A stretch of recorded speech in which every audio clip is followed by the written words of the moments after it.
Again, thank you all for joining us for our July webinar, presented as always by the Sustainable Forests Education Co-op in collaboration with the University of Minnesota Extension. I am still Caitlin Wilson, the Education Program Specialist at SFEC. Hopefully you all know me by now. If not, I guess it won't matter too much because as some of you may have seen, I am actually resigning and moving to Michigan for a new opportunity. So you'll get to learn somebody else's name here shortly. So it's kind of sad. This will be my last webinar that I get to introduce to all of you. But it's been a very enjoyable time and I've been happy to greet all of you every morning. So just a reminder, you can access the link to get into Zoom on Canvas. This is in case you just can't find that email or MailChimp you didn't receive it to your inbox. We've had a lot of issues with that in the past. So go ahead and bookmark that link just in case. If you've only recently registered, make sure that you've either requested CEUs when you registered. If you're not sure, watch for that CEU request link at the end of the webinar. I'll be sure to paste that in as we wrap up. And then next month, we're going to hear from Brian Akama about the invasion potential of mountain pine beetle to forests of the Lake States. So we hope to see you there again, and the link to that is in the chat for more details. As always, we're recording this webinar and it'll be posted to the website sometime tomorrow. You'll also receive an email notifying you that it's available. As we move through the webinar, feel free to drop questions into the chat and we will stop and address those at the end of the presentation. So with all of that said and done, I'm happy to be introducing David Wilson. David is the Forest Management Guideline Monitoring Program Consultant with the DNR, and he's going to provide an overview of the guideline monitoring program, monitoring methods, and observed implementation levels for watersheds and ownerships across Minnesota. And I'm very glad to have David here today. He joined us at our recent in-person workshop in Aiken County, which was excellent. It was really nice to get out in the woods with folks. So if any of you are here today, thank you for joining us. I really enjoyed it. We talked about leaf trees and retention silviculture, and he's also going to join us at our next leaf tree event in St. Louis County, which is on September 9th. And registration for that is open. I've dropped a link in the chat. If you have any questions, feel free to reach out.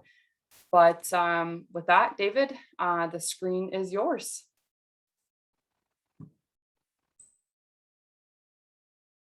And you are still muted, just by the way.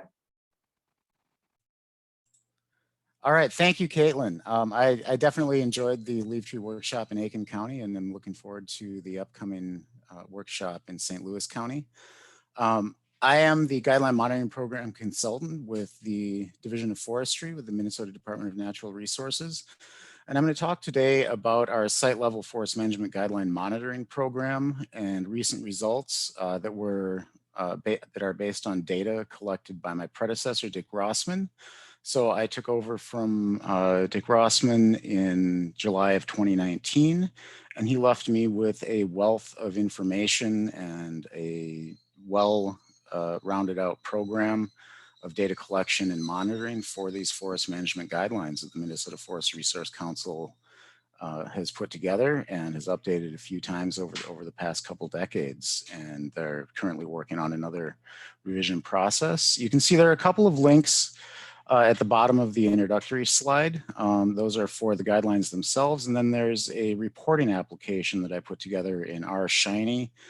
That's actually hosted on Matt Russell's R Shiny server. You can get reports on information related to the specific watersheds or land ownership or the Minnesota Forest Resource Council regions for each of the different guideline monitoring themes that we collect information on. So I am going to start my slideshow now. And hopefully this goes to the correct screen, and it didn't. So let me just adjust that. There we go.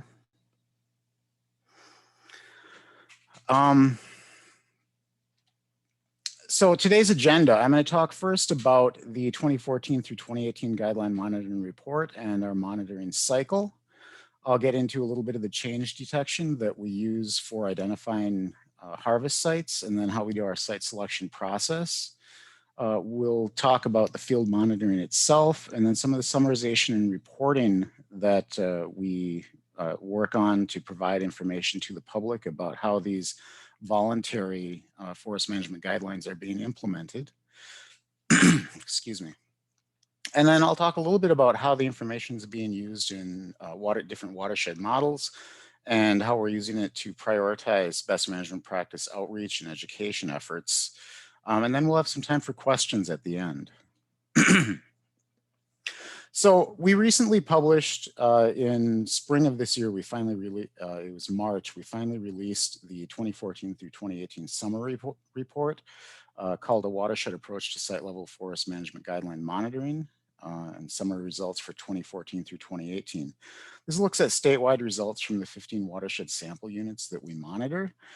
And we provide some comparative implementation analysis among these different watershed sample units, as well as looking at, I'm going to go back, looking at the different BMP themes and the different landowner groups that are implementing these practices. There's also some hydrogeomorphological modeling for landscape and site level prioritization of these best management practices that I'll talk about. And I'll get into how we're integrating some of the results with the Minnesota Pollution Control Agency's watershed restoration protection strategies modeling. So this map shows the different watershed sample units that we monitor, and all 15 of them were monitored between 2014 and 2018. So we really have a statewide look at the major forest regions of Minnesota as far as best management practice implementation. We're getting into another round of monitoring these watershed sample units. We did the black ones last year and are working on the blue ones this year. We'll be switching up the green and the red to take advantage, going back a slide again, to take advantage of some of the fall color imagery that's going to be collected in northern Minnesota. And so we can use that in our site delineation and our field analysis process. So I talked a little bit about forest canopy change detection. There's really a 6-step process that we use, 7-step process that we use in this program. Starts with that canopy change detection. Then we look at harvest site identification and we do a random selection with respect to land ownership within each watershed. Then we contact the landowners and get permissions to actually go out on site and observe how their timber harvests were conducted. We do this on-site monitoring and data collection, and then there's an extensive period of data compilation and management and analysis of results. And finally, we get to the reporting. And we do all of this in cooperation with the Clean Water, Land, and Legacy Fund. They provide funding for our contractors to go out and collect the data, and funding for a field forester that works with me on this program. So in the site identification process, we use a lot of Landsat imagery. We use season averaged images across the whole state, and we look at what's changed from year to year. Then we can get in a little closer with some of the NAPE aerial imagery or some in-house aerial imagery that's collected by resource assessment. We use in the past cycle, so 2014 through 2018, we've used human interpretation of those imagery and changes in the Landsat satellite imagery to identify these harvest sites, to delineate the harvest boundaries. There's been some assessment of harvest versus other disturbances, as well as accuracy and completeness. Comparison with forest inventory and analysis data says we're identifying about half of the actual harvest in the state. And we're looking at a Google Earth Engine based process and doing some additional analysis there to figure out if our newer methods can improve on that completeness and that accuracy that came out of the human interpretation process. So once we've done site selection and collected that random sample, identified places we want to go in the watersheds we're going to be visiting each year, we identify the landowners and we request their permission. We send out a preset questionnaire to try to get a handle on what the landowners know about the site and the resources, their level of knowledge, whether there were endangered or threatened species there, if there are cultural resources, who the logger or the consulting forester was that worked on the property, what management activities were planned, and were the voluntary forest management guidelines used in that planning process and in the harvest itself. So between 2014 and 2018, we monitored 434 sites. 271 of those were on public lands, so state, county, or federal, and 163 were private, whether that's non-industrial private forest land or forest industry lands. We looked across all 15 of those watershed sample units, and there were really a range of harvest sizes from about 3.5 acres all the way to 495 acres. But the average was about 44 acres in size, and the standard deviation of that statistic is around 38 acres, I believe.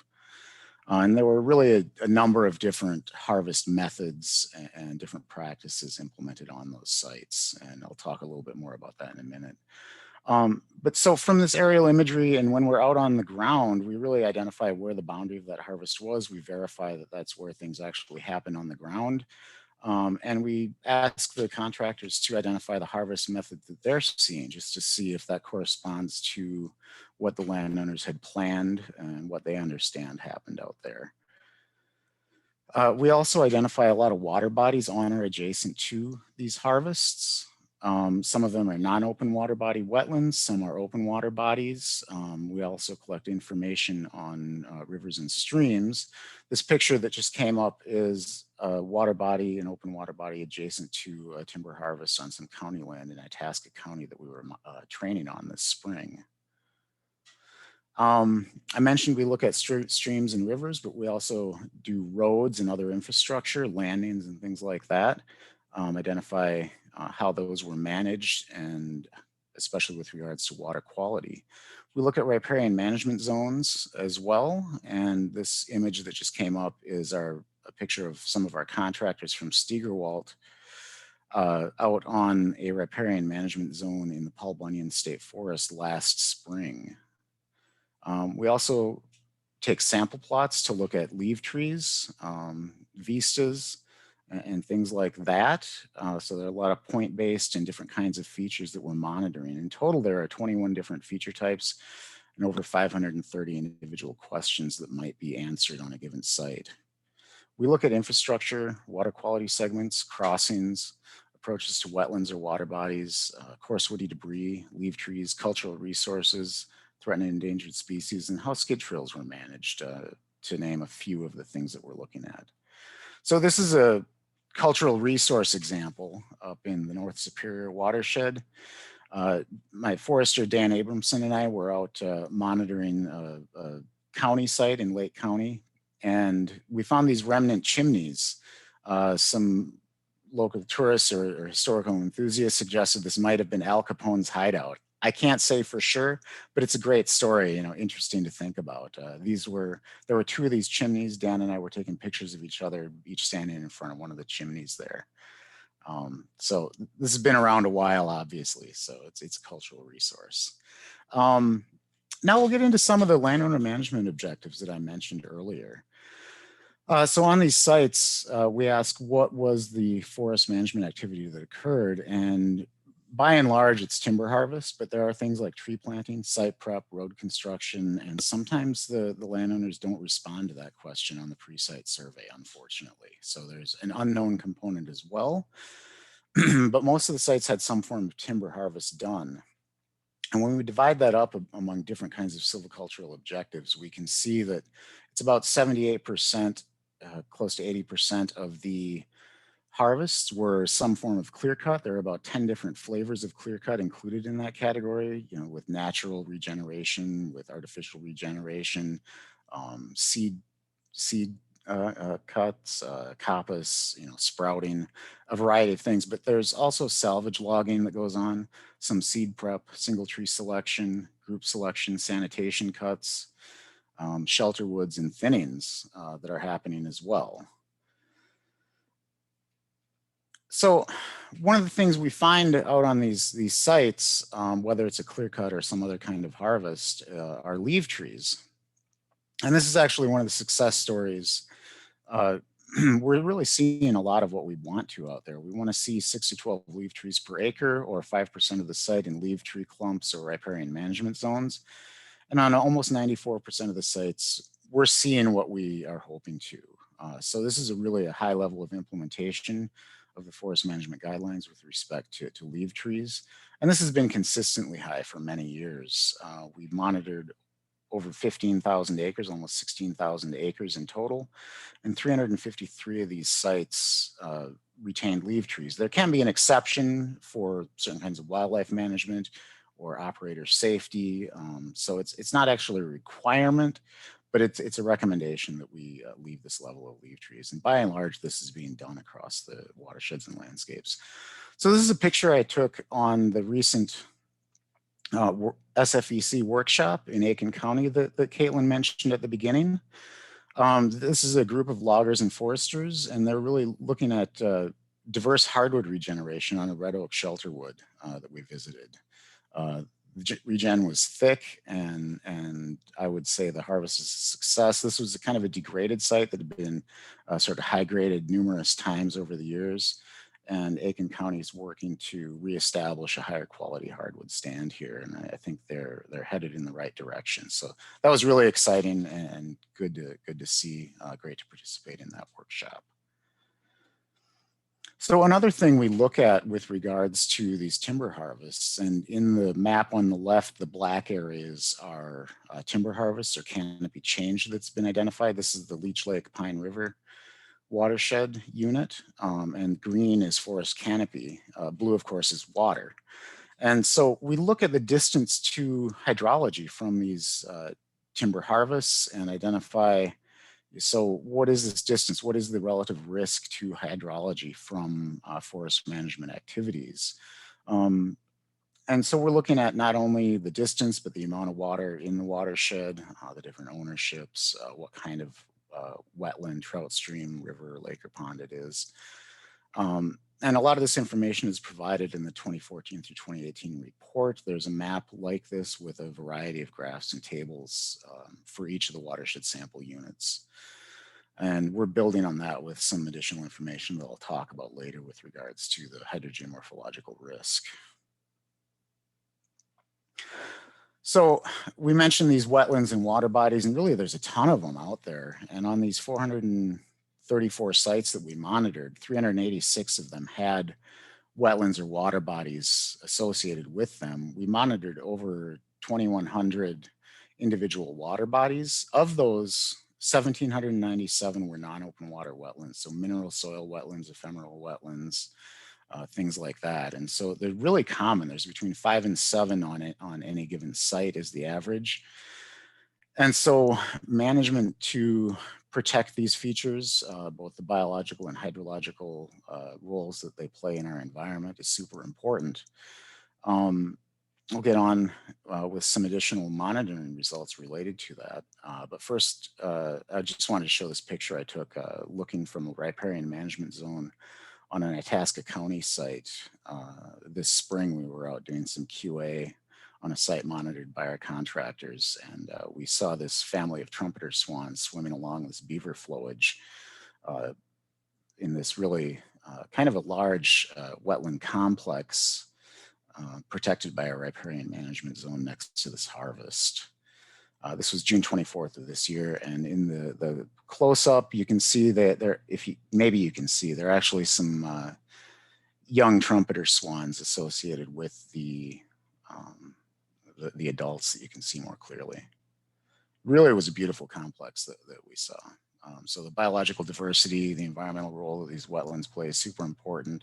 And that's why we want to see these riparian management zones left to protect and enhance the biological integrity of the forest as a whole, and to serve as a remnant and a resource for the forest going forward.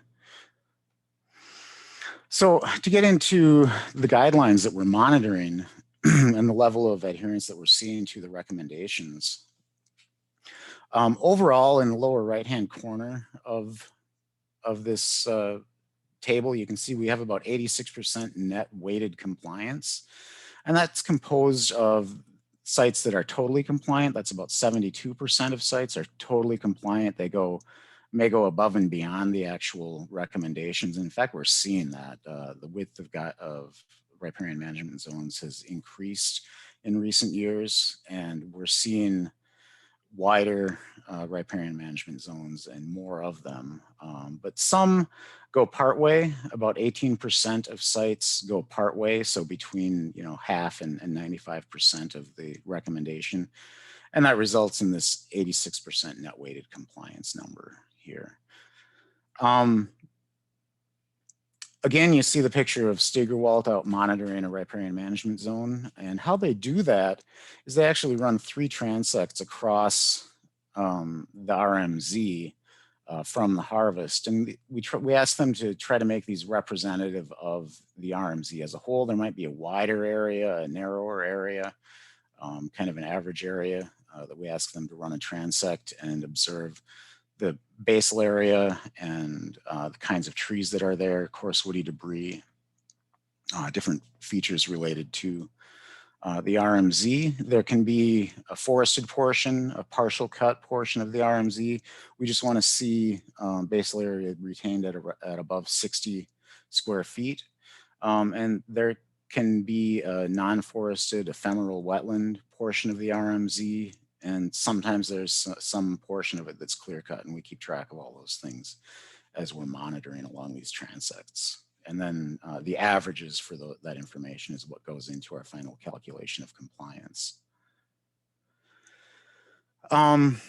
Associated with every riparian management zone is a filter strip. And those filter strips can be narrower than the RMZ or wider, depending on the terrain and the type of water body that we're talking about. But we monitored over 2,300 filter strips on these 434 sites. So, 5 to 7 wetlands per site. Of these 2,312 filter strips, only 387, or about 17%, had an identified problem. And of those, only 5 resulted in sediment delivery to surface water. So we can see by and large, these filter strips are really doing what they're designed to do. They're keeping sediment and nutrients out of our surface water, protecting that water quality. And that's what we want to see. Some of the problem examples that we do take note of and collect enhanced information on are things like landings that are located within the filter strip, roads constructed within the filter strip, skid trails developed within the filter strip. And sometimes there's a little bit of erosion that we can identify, or mineral soil exposed within the filter strip. And occasionally that results in problems related to sediment delivery. There's a little bit of rutting. There was one filter strip I noted some rutting in. And I've developed this relative rutting severity measure that looks at the number of rutted features on a site, the number of rutted sites, the percent of those features that were rutted, and then the total number of sites to try to get a handle on, how bad is this problem. Overall, about 14% of monitored sites had rutting that was greater than 6 inches deep and at least 10 feet in length. If it's less than about 10 feet in length, it's more of a divot, not just a mark on the site. It's not really repeated rutting. So there's a kind of a minimum threshold that we use in doing this monitoring. Overall, rutting isn't huge, but I'll show some examples of that. This is an aerial image on the top left of a kind of a severely rutted site. There's a bunch of wetland crossings and ruts that can be seen clearly there in this springtime photo filled with water. On the lower right, there's an individual standing in one of those ruts to give a perspective of the scale. This is another wetland crossing. You can see there was some slash put down and things like that to try to minimize effects, but it was not as effective in controlling the rutting in this case. Some of this is due to warmer winters, softer soils in these wetlands. We're just not getting the freeze down that we used to. There are issues, and there are recommendations to limit harvesting activities if we're seeing this kind of effect on the site. Okay, I'll get into some additional problem areas erosion control on approaches is a particular issue that I can pull out of all this data. This is one of the major issues that I would point to in terms of there being room for improvement. Partly because approaches really serve as a direct conduit between the land and the surface water. We're driving equipment down there, there's high traffic. So for 97 approaches where erosion control was needed, only 23 of those, or 24%, had the practices appropriately installed. And erosion was frequent, almost 60% of the time, when erosion control practices were needed but not installed. So 61% of approaches with erosion occurring delivered sediment to a water body. That was 35 of 57. And this is separate from the filter strip assessment that I talked about earlier, because really where there's an approach, it's a breach in the filter strip. So we're talking about a high traffic area. And these approaches that needed erosion control and didn't have it contributed 3,600 cubic feet of sediment from these 35 approaches out of the 57 that had problems.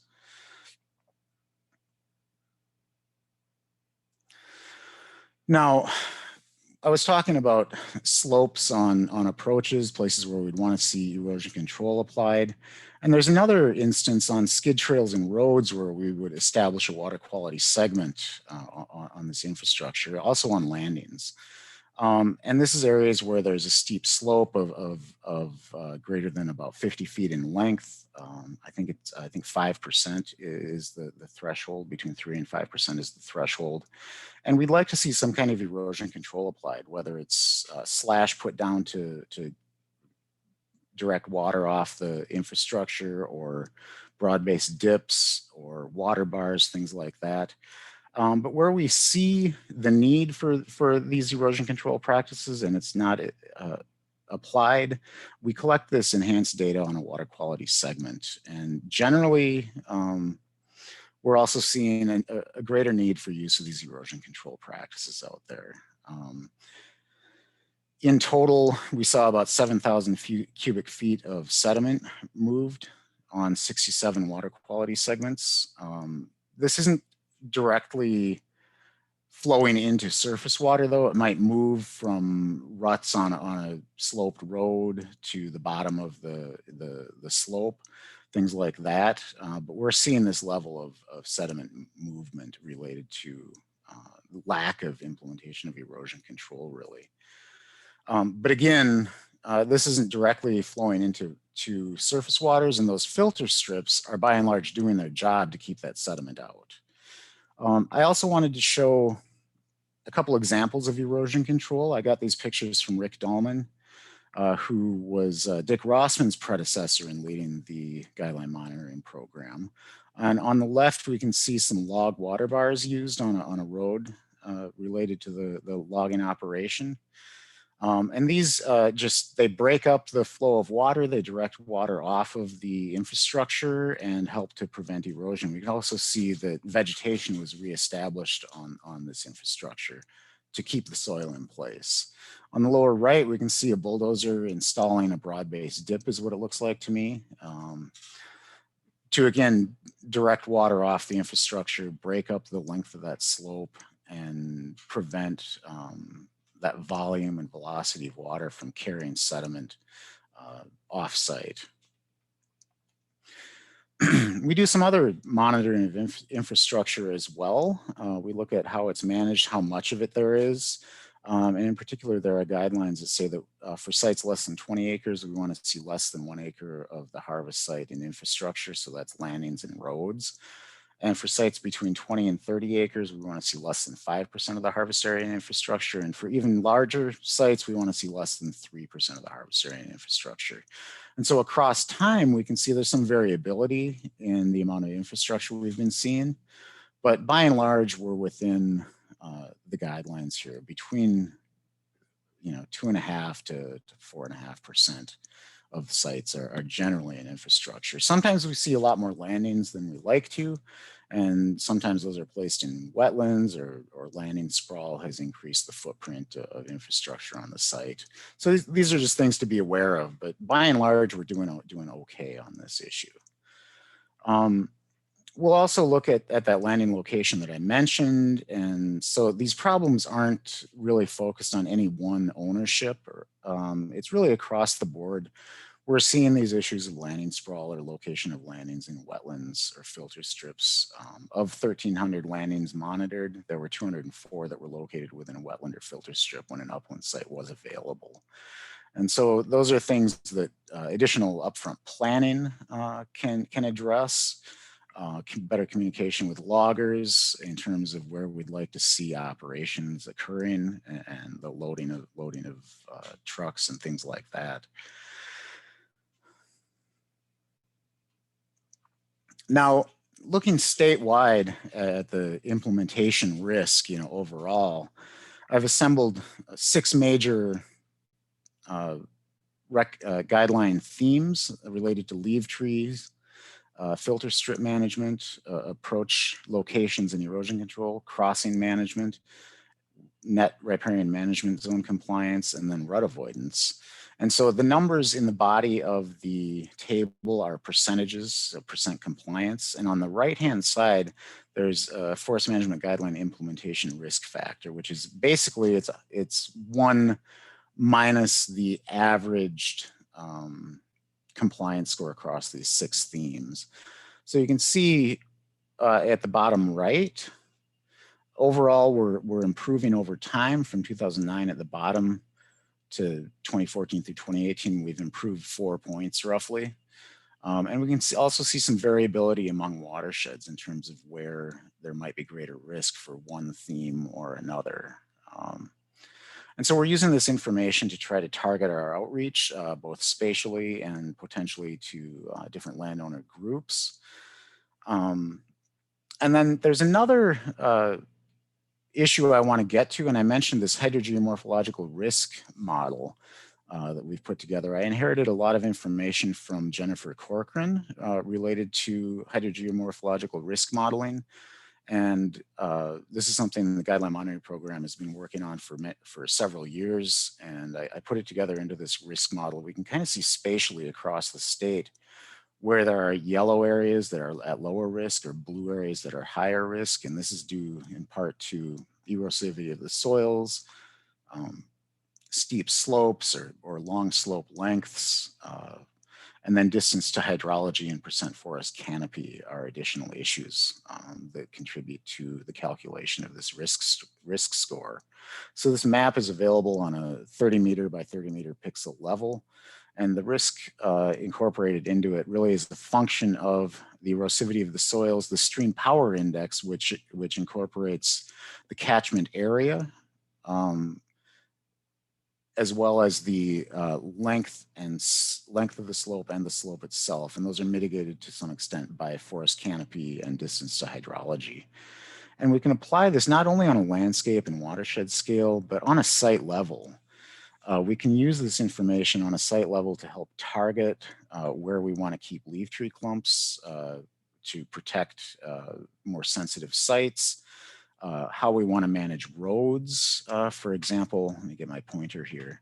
In this area, there's this slope, and the road was designed in an S-curve to limit the length of the slope and to reduce the slope itself, to reduce the velocity and volume of water being carried down it. You can see there's a riparian management zone here trying to keep sediment out of the stream. And maybe there was an opportunity here where this 18% slope exists to keep some trees, although this is not in excess of 35% slope that we would consider extreme through the forest management guidelines themselves. And there's this one other thing I mentioned, which is the wetland restoration and protection strategies process that MPCA engages in. And they've incorporated some data from the Guideline Monitoring Program related to riparian management zone implementation, erosion control practices, and filter strip implementation. And so they've worked with a company called Respec, and they've developed the scenario applications manager that MPCA uses to develop a method or a suite of tools to identifying costs associated with implementation of best management practices based on land cover and sedimentation risk to water bodies to really try to reach the target total maximum daily load for sediment within each Huck 8 watershed in the state. And so as they go around doing their TMDL studies, they also have to provide an assessment and a scenario by which the TMDL can be met. And so setting target levels for implementation of different best management practices along the way. And our information has provided some help to this process, and would like to see greater incorporation of our results into that process as well. And now I want to turn it over to the audience for questions. I'm hoping we have about 20 minutes left, and I'd be happy to try to address any questions that have come up. Thank you very much. Great, thank you, David. Lots of great information there. So this first one was just a comment about your chimney. Apparently, George Washington State Forest has the same chimney remains, and they were from a CCC camp. So just as a cool, maybe I suppose. Maybe it's not Al Capone's hideout, although that makes a good story. I like your story better. That's yeah. All right. So in the survey, and this was back towards the beginning when you were discussing surveys to landowners, there was a question about whether or not you ask if they have a woodland stewardship plan. Oh yeah, we do ask if they have woodland stewardship plans and whether or not they engage the help of a professional forester in designing and carrying out the timber harvest. And let's see also if there was a contract used in terms of setting up the timber harvest. So there are a lot of specific questions about those issues. Was there something in particular related to the woodland management plan? So they didn't ask anything then. Nope, they said no. So that was the entirety of it. Is there any follow-up with loggers who cause rutting and other damage or don't follow BMPs? There could be. Typically, if we're out on a private site and identify excessive rutting, things like that, the landowner wants to know, and they can get a report from us in terms of what we're finding, and they can follow up with the logger in terms of mitigating or remediating any issues that were found. We don't specifically follow up on any issues that we find. We're more of just a monitoring program, and so we're not really enforcing the implementation of any of these voluntary best management practices. We're just observing sort of what has been selected from that smorgasbord, from that buffet of options, and how that's being implemented on the ground. Perfect. Yeah, that makes sense. Especially with, it being a voluntary program, it would be kind of hard to enforce any sort of follow-up. There's one other thing I'd add there is that sure. I think if we were in that business of enforcement, I think we'd probably really limit our options and access to some of the private sites. And so we really want to reassure folks that there's not going to be any blowback on you for letting us come in and visit your site. Yeah, that's a good point. Obviously you've presented a lot of great data here, and it'd be interesting to see how that would impact the amount of monitoring you're able to get done if there were potential repercussions for not following BMPs. Yeah, absolutely. So the next question was, what does NOW stand for? Use the acronym NOWW. Oh yeah, non-open water wetlands. So I refer to these as non-open water body wetlands at times as well, but non-open water wetlands, and these are mineral soil wetlands or ephemeral wetlands that don't have open water greater than about, I think about a quarter of an acre, or a tenth of an acre. Actually, it's a tenth of an acre. So they're wet areas with typically wet soils, hydric soils. A lot of wetland vegetation oftentimes, but not specifically open water. And of course, these are hydrologically linked to some of our surface waters. and they serve an important role in terms of aquifer recharge and things like that. And so we want to limit the contribution of sediment nutrients to these non-open water wetlands as well. Okay, perfect. There was a question about just availability of digital copies of the maps shown in the presentation. Are those available online anywhere? Some of them are on that application that I mentioned, the Shiny application, the reporting application. There's the ability to click on the map. You can go to the GIS detail and then click on the sort of the locator map, and your watershed will come up. And then if you click on the centroid, or the center point in each of those watersheds, there'll be an option to open up one of these maps. And basically that's the appendix from the 2014 to 2018 report. But additional maps like the ones on the screen, I don't really have these, although I could share a PDF of this presentation if that would be useful. Maybe that can be posted on the MFRC website or something. Sure, yeah, or I could include it with the recording of this webinar for folks that are here now. If you wanted to, if there were certain slides you didn't want to share or certain ones you did, David, you can go ahead and send that to me and I can share it with folks. And then someone asked if you've started 2021 monitoring yet. Yeah, we actually have. So we've started another cycle. It'll be cycle 3 of getting through the entire state. And we monitored the full year in 2020 last year. We did the Superior watershed, the Mississippi headwaters, and the Rum River watersheds in 2020. And then for 2021, we are looking at the Red Lake Clearwater watershed, the Vermilion Rainy River Rainy Lake watershed, and Mississippi Grand Rapids, so right around Grand Rapids here. We're doing some of our field work around Itasca County, Aiken County, a little closer to home at this point. Yeah, over 5 years, we'll cover the entire state again. And so we are in another system, another sequence of monitoring here. And in a few years, we'll have the full cycle to report on again. I should be coming out with a 2-year report this February, or this coming February, covering the 2020 and 2021 field seasons. Excellent. Very cool. We'll look forward to having you back when that next full report's coming around. Okay, so I've got just one more question for now. So folks, if you've got anything else, we've got lots of time. Go ahead and submit any questions you have. The last one I have for now is, do you report your results to the Minnesota Logger Education Program as a way to prevent further damage or non-compliance to BMPs? You know, I haven't specifically sent the report to MLEP, but maybe we should be sending that directly to the Minnesota Logger Education Program as well. That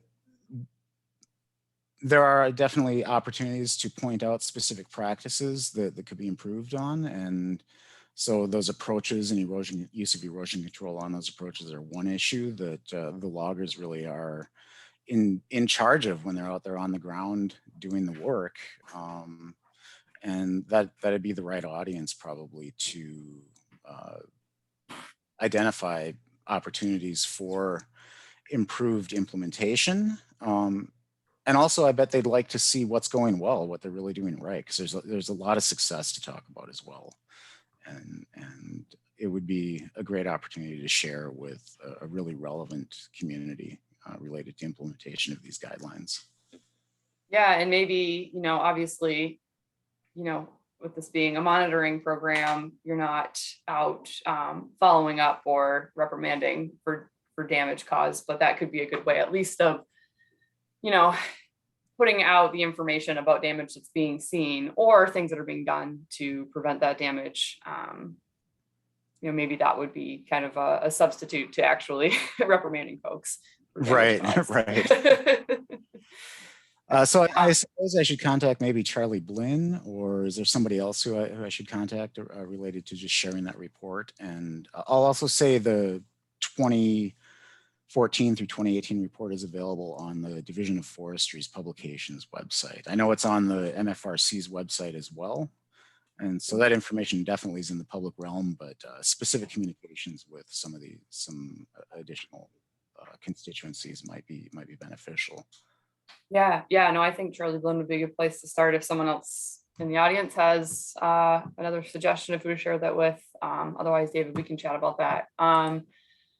So a couple more questions came in. Do you look for areas that are exceeding guidelines or only look at meeting the minimum? You know, we collect a lot of information when we're out there in the field. And so probably the easiest example to talk about is riparian management zones with respect to this. And so we're actually measuring the observed width of those riparian management zones. And so we're getting a handle on, you know, what is that actual implemented width? Does that exceed the guideline, or is it just the minimum? We use the minimum in terms of calculating our compliance scores that we kind of have to use for, for assessment of where there might be issues. But we are getting additional information related to exceedance of the guidelines. One thing I've changed up in this most recent cycle of monitoring, so 2020 and going forward, is for water quality segments, I'm actually asking our contractors to identify every place they can where there's a slope that exceeds the minimum guideline for implementing some kind of erosion control, and then identifying what erosion control practices might have been implemented there, if they were actually implemented and were they done correctly.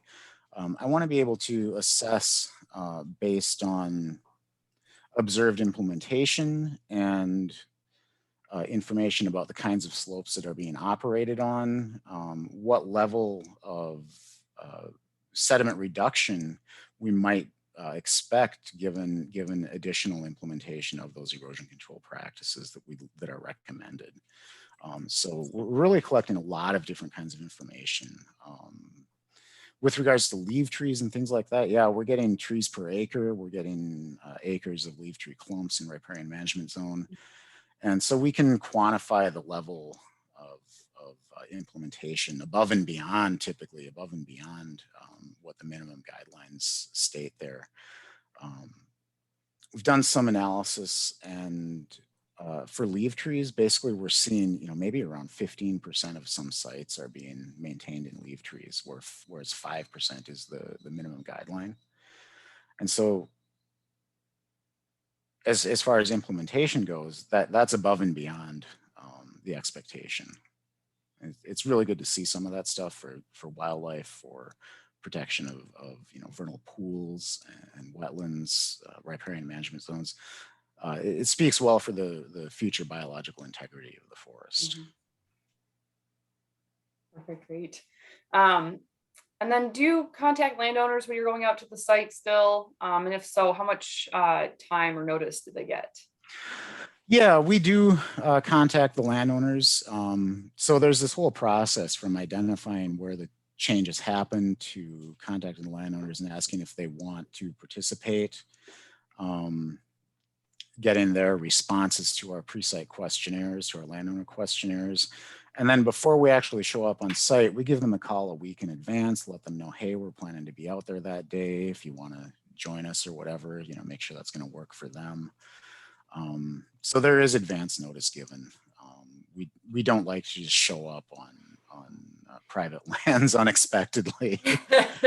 So agency lands, county, state, federal, we might just go show up, but still the contractors, when they're going out, they do call the relevant managers identified in the pre-site questionnaire and let them know, hey, we're going to be on site doing the monitoring during this period. Perfect. Yeah. Yep. That makes sense. There's a few places I wouldn't want to show up unannounced out there. So and just heads up, folks, we've got another question that came in, but if you just bring your attention to the chat, I did just drop the link for requesting continuing ed credits in there. So be sure to request those if you haven't. If you have requested them already, I do have just a running list of folks who have requested them. So I'll just check the attendance. Anyone who was here who has had requested them previously will get credit. And so another question came in. I heard there's a comment period on FMG, and is there a link available, and when are you going over them? So I do know that comment period did close last month after being extended numerous times. It closed sometime in June. So thank you for asking about that. Yeah, I know the site level committee of the Minnesota Forest Resource Council has been requesting input on potential revisions to the guidelines for quite a while now, at least 6 months or so, Yeah. and maybe going on a year. And we've gotten some input, and I know there's been a special effort to get loggers input as well, because they are the people out there on the ground doing the work and ultimately implementing most of these guidelines. Yeah. Yeah, absolutely. So I don't see anything else that has come in. Again, folks, request those CEUs if you need to. I'll give you a last 30 seconds here to submit a question while we sign off. But David, I want to say thank you for your presentation today. Thank you again for joining us last week. Your input was greatly appreciated, and we really enjoyed having you out there, and look forward to having you again in September. Again, folks, check out the registration link for that if you're interested in joining us in St. Louis County in September. Watch for the recording of this, and that's it for today. So thanks again, David. Thank you very much, Caitlin. It's been a pleasure presenting, and I'm glad to share more information on the guideline monitoring process and our results. If anyone has specific questions for me, you can contact me at the email provided in this presentation, david.c.wilson@state.mn.us. I'd be happy to follow up if you have additional questions later on. Thank you very much. That's great. Thanks, David. Bye, all. Bye.